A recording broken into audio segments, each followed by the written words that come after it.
Management Research.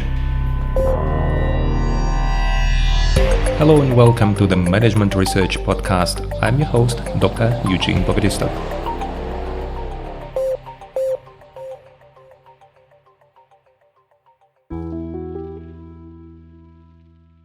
Hello and welcome to the next episode in our mini-series on motivation.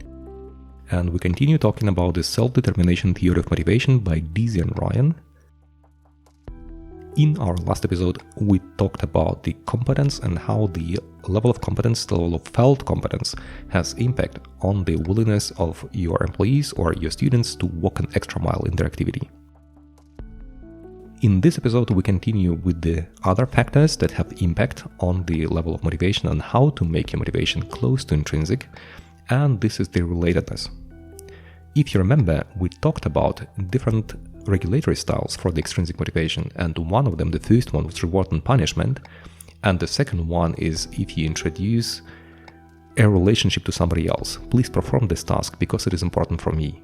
If your parents tell you they have to do something because it is important for them.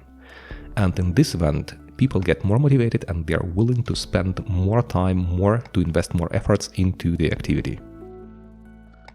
And the reason is this level of relatedness. The more important this person is to you, the more you will invest into this activity in order to make this person satisfied. This is called the relatedness.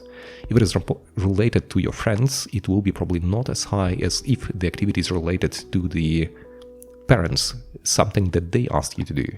And if it is from your best friend or from your wife or your husband, the level of motivation will be even higher. If we think about how to increase the relatedness, you have to understand who is important for this person. And if you want that the person invests more into an activity, you have to find somebody who is important for this person and then introduce this into the task description. The second factor, or the third factor, because we had the competence in the previous episode and now we had relatedness, is the level of autonomy. And it is important that you give people freedom to achieve the task in a way they want. You can prescribe people what they have to do and do some micromanagement, but this will rather demotivate them. But if you give them freedom and say, this is the result, this is something that I need, can you resolve this task in any way you want to do, in any way you can, or what you feel comfortable with, they will achieve much better results than if you prescribe them exactly what they have to do. So this level of autonomy is one of the things that have a great impact on how people approach a task and how much time and efforts they will invest into this task.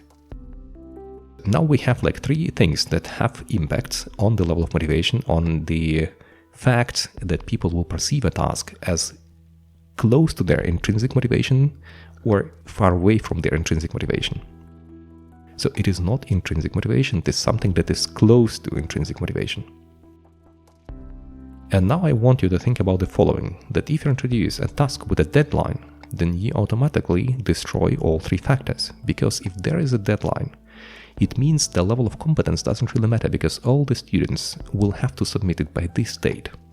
And all the students, it is implied, will manage to do it by this date. So the level of competence is assumed to be almost equal. That is why you reduce the competence feeling of the people who are involved into this task. If you introduce a deadline, you say that there is less of autonomy because you are obliged to do it by this deadline. So you reduce the level of autonomy too.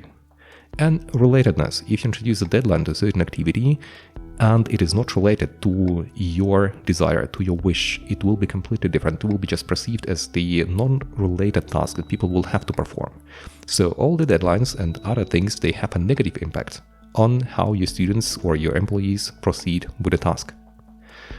At the same time, you can also treat it. For example, when I work with my students, I try to introduce the flexible deadlines. I try to ask them when would they like to have the deadline. It cannot be later than something because we have to finish the course, but they can decide when they will have this deadline. Then I try to introduce them a high level of autonomy where they say what I would like to have, but how they will achieve it is up to them. And they can decide what is the best way to proceed in order to achieve the result. So introduce the level of autonomy. And finally, the level of competence. When I introduce different assignments to my students, I try to give them tasks that they can select from. And usually these tasks are designed in a way that some of them are related to creativity, some of them to productivity, and some of them are related to something else. So every student can pick one of the tasks that will be closest to his or her level of competence. And with a simple tweak, you can achieve a much higher efforts that students will invest into the assignments. And I think you can apply the same to your work conditions where you want to motivate your employees. Think about the level of autonomy, the level of relatedness, and level of the competence that you can address. Try to design your tasks in a way that will address all of these three factors. And then you might achieve this integrated level of motivation, where people will proceed as if they are intrinsically motivated. I hope it was interesting. I hope it was helpful. Wish you all the best. In the next episode, we're going to talk about the warfare and how it can be approached through the lens of the self-determination theory. See you in the next episode, and bye-bye.